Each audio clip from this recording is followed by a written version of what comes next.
খেলোয়াড়ের সংখ্যা ৩৬ আর আসন সংখ্যা ৬। জাতীয় গেমস খেলতে গিয়ে চূড়ান্ত অব্যবস্থার শিকার বাংলার খো-খো এবং মহিলা ফুটবল দল। মেঝেতে শুয়ে বসে ৩৬ ঘন্টা ট্রেন যাত্রা করে উত্তরাখণ্ডে গেলেন তারা।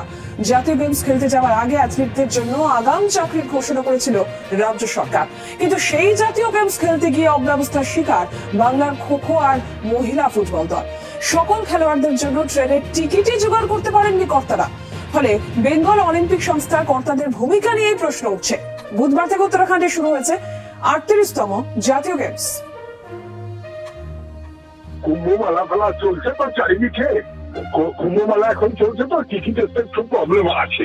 টিকিটের প্রবলেম তো নেই তা নয়, তো সেটা এখন ওরা কি করেছে আমাদের তো জানায়নি ব্যাপারটা। আমাদের জানালে নয় আমরা অ্যাকশন নিতাম, মানে অ্যাকশন মানে আমাদের তো কিছু করার নেই। বিয়র কি করার আছে বলো না? বিয়র করার আছে যে আমরা একটা চিঠি করে দিই। এবার যারা যারা এসে আমাদের কাছে চিঠি চেয়েছে আমরা করে দিয়ে দিয়েছি যে ডেপুটি মিশন আছে, আমাদের যে ইয়ে আছে ম্যানেজার আছে, সে লিখে পাঠিয়েছে।